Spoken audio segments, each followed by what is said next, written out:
Ng araw. Yeah, yeah.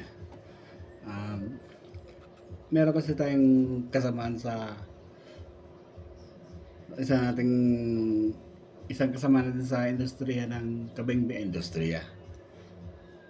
Kasama natin na ka-shooters na si Sir Albert Yuingco na nag-request kung paano ba yung self-process ng firearms na ating mga bago na bili. Well, Sir Albert, eto na. I-reveal ko na po. Kasi madalas kasi pag bumibili ka ng barel, actually dito. Ito kasi base sa aking karanasan. Ah, ito may ito yung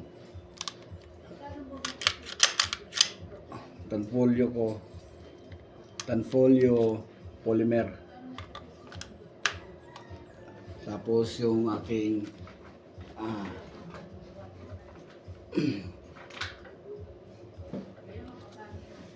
pistol na isa pa.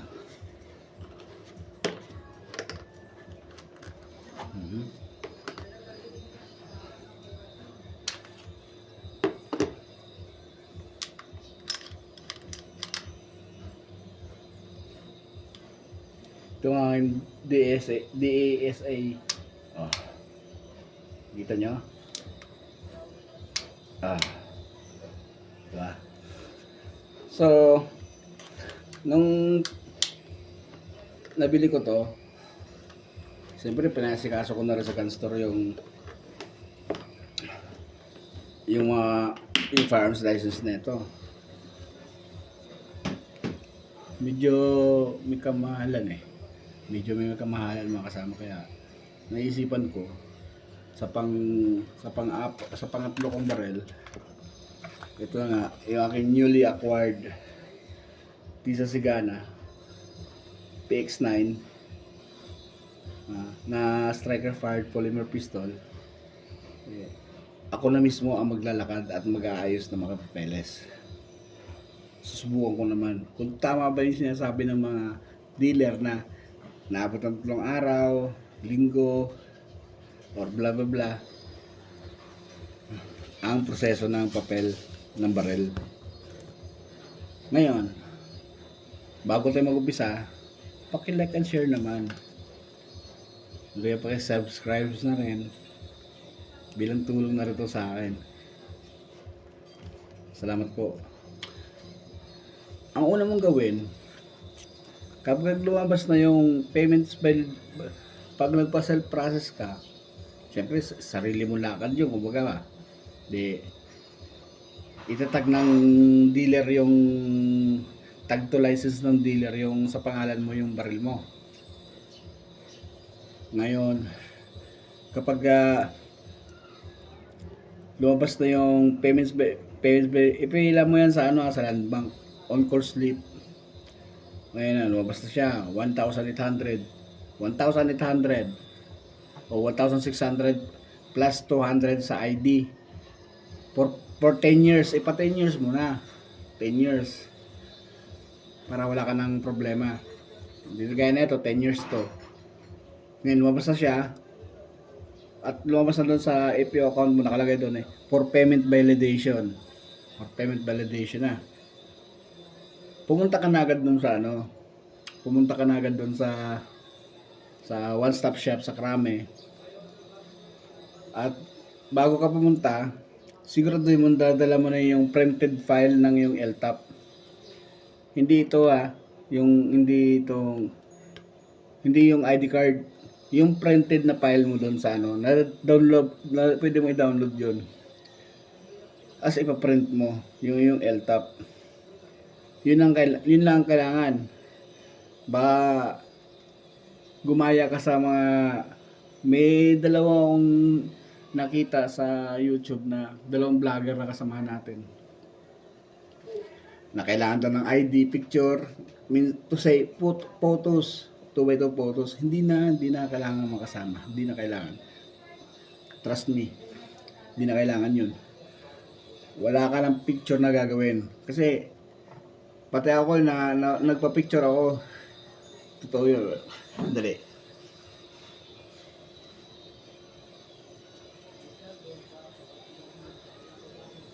Ito na. Dahil sa naniniwala ako sa sinasabi nila, nagpa-picture ako. Ayan o. Oh.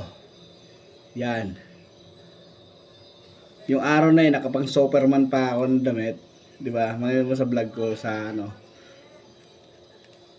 Naniniwala kasi ako sa kanila na ganun nga. Kasi 2023. Nang dumating ako hindi na pala to kailangan Hindi naman nasasabi useless, mapapakinabangan mo rin naman to. Yung photos mo na to. Okay, straight to the point. Punta ka na sa FAO. Sa one-stop shop. Second floor. Pagdating mo sa second floor, magtanong ka lang sa police. May naka-desk officer doon na naka-sign. Sir, saan ba rito ang EMD? EAMD. Anong kailangan mo doon? Sir, magpapile po ako ng PTT, self-process. Doon, punta ka, sabi ganun. May makikita mo, may mga doon, mga babae, mga civilian employee. Ma'am, magandang araw. Papailan ko lang po ng PTT itong aking bagong baril, ma'am. Pakita mo sa kanila itong ID card mo. Babasahin nila yan. Nandiyan pa ba yan? Sige. Bibigyan ka nila ng payer's copy. Nagkakahalaga ng 200 pesos only. Ayan Baliktad lang kasi sa screen. 200 pesos lang po yan mga kasama. So, para saan yung 200? Kasi dalawang klase mga kasama Isang barel at isang bala. Magkaiba po ang bayad dun. Kung barel lang kukunin mo, 200 bibigay sa'yo. Isang card lang, 200 lang ang ilalagay nila. Pero kapag may baril at may bala, 400 ang babayaran mo. Sana malinaw tayo dun Baka sabi ni Redline mali pala siya. 400 kapag may bala at baril. Pero pag baril lang, 200 lang. Yan. Ito. Bayaran mo to sa land bank. Present mo na sa land bank to. Paglabas mamaya ibibigay niya sa'yo yung binigay mo sa land bank to, nag-iisa lang Paglabas na ito, may kasama na to siya. Ito na. Kasama na tong SBR. Magiging dalawa na siya. Itong special badge receipt. Yan. Ngayon, itong special badge receipt, ito pipicturean mo. I-upload mo to dun sa yung account. Lagay dun yung upload PTT. Yan. Ito. Tapos mamaya maka-receive ka na ng text galing sa FAO na confirm na nila. Okay? Then, afterwards, ang gagawin mo naman, punta ka sa storage. Punta ka na ng storage. Pupunta mo ng storage, ipakita mo lang to sa police. Itong license, ayan. Yung payer's copy with SBR. Ayan, papakita mo itong dalawa na to. O tatlo. Tapos ito naman, ipapakita mo to doon sa itong resibo, papakita mo to doon sa representative ng agency. Yan. Ngayon pa na ano na to, pupunta ko na sa police ka muna pupunta na to. Ito no. Yan. Sir, pupull out po ako sir ng barrel. Self-process lang po ako sir. Yan. Asikasuhin ka ng mga pulis doon. Tignan mo malamang gagawin. Asikasuhin ka ng mga pulis doon. Tapos pa na, friend. Tapos ngayon, maglalabas na mag-friend sila, tapos pipirman nila, sasabihin nila sa'yo. Ito yung authority to transport. Sabi nila, papirmahan mo to rito. Ganito mga kasama. Unang pirma niyan, wala pa ito. Wala pa to. Nakita niyo ba to? Ah, yan. Yan muna ang unang pipirma. Ngayon saan mo ito mapapirmahan? Sabi siya, akit ka dun sa taas ng FAO. Storage to ah. So, hindi mo na naman alam kung saan ka pupunta. Makita ka naman na ano, saan po ba rito mo papirma? Oh, may police officer. Akit ka doon, lakad ka doon. Ngayon, turo sa'yo. May diskinita, under construction kasi doon eh. Under construction sila doon. May malit na daanan. Akit ka doon. Ngayon, may hagdanan. May hagdanan. Sa may gawing kaliwa. May makikita kayan tatlong division ng opisina. Tatlong division yan. May tatlong division na nag-opisina. Doon yung tinutukoy niya na papapirmahan mo to doon.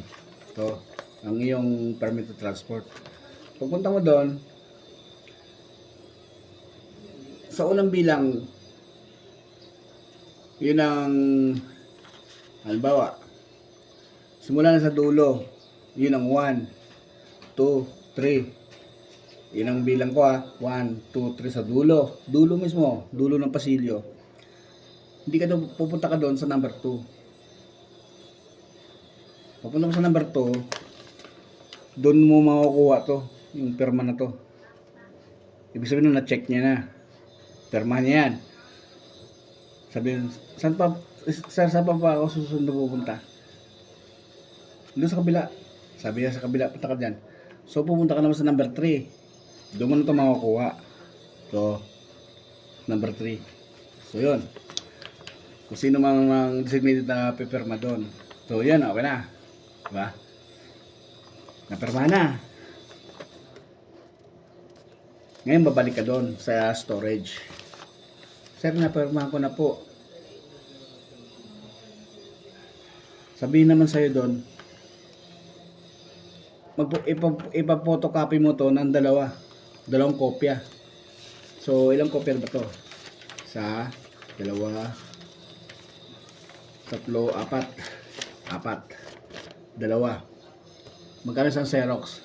2 pesos. Ang may available na Xerox sa gate 1. Alam mo, patay na. Layo ng gate 1 oh, tas katanghalian ka pa man din maglalakad. Walang problema. Dahil may tuk-tuk rider na. Yung police na ihahat ka saan ka pupunta. Pero priority lang sumakay doon yung mga PWD at may mga daladalang mga bitbitin. Ganito ang gagawin mo. Kausapin mo doon yung police. May mga nagto-traffic sa bawat gilid, di ba? Nag-a-assist. Sir, pwede ba akong makisuyo, sir? Pwede bang malayo kasi yung sir, gate 1 eh. Ano magagawin mo? Papa-photocopy lang ako, sir. Baka pwede sana, sir. Makisuyo sa'yo, sir. Yung tuk-tuk, pwede bang makisuyo sa tuk-tuk, sir? Tuk-tuk. Ha? Tuk-tuk. Yan, ibig sabihin. Sige. Sandali lang, sir, ha? Tatawag yan sa tuk-tuk. Yan. Pwede ka sumakay doon. Wala akong mabayarang piso. Piso, wala. Kasi ano yun eh. Pero ang priority doon sumakay doon ha. Yung PWD tsaka may dala lang ha. Bahala ka lang kung gagawin mo. Ngayon, manapapotocopy mo na. Balik ka doon. Balik ka ulit doon sa storage. May makikita ka doon lalaki na police officer. Nandun sa gilid sa eskinita. May makikita mo siya, may harap siyang meron siyang mic sa harapan niya. Doon pwede ka lumapit doon, lapit ka doon para magpa-page. Ipa-page mo yung ano ba ito? Kasi ang dealer ko ay yung Nasi kasi ito Nasi. Paging Nasi, may kliyente ka rito. Yan. Ipa-page mo, pwede mo sa representative ng Nashi. Magpo-pull out po ako sa ng baril. Kumpleto ka na ha. Okay na to ha. May dalawang Xerox, dalawang kopya ng Xerox. Ito pa nga, ito pangatlo. Ipapresent mo na sa kanya yan. Then ito. Tsaka ito. Sama mo na lahat to. Tsaka yung PTT. Yan, bigay mo dun sa representative na ano kasi na stroke ako na minalas ako na nakuha ko na yung pamana sa akin ng aking ina, yung stroke meron ko sa medical condition ganun, kaya medyo napipilipit ang dila ko. So yun, kumpleto na, okay na, bigyan mo sa kanya to. Tapos mamaya lang lalabas yan, dala yung baril, nakabox. Ito, pwede mo siyang i-check. Yan, pwede mo siyang i-check kahit nandun ka sa loob ng storage, pwede. Tingnan mo kung kumpleto ba. Tapos mapipirmahan niya sa'yo. May mapipirmahan niya sa'yo na na-receive mo na.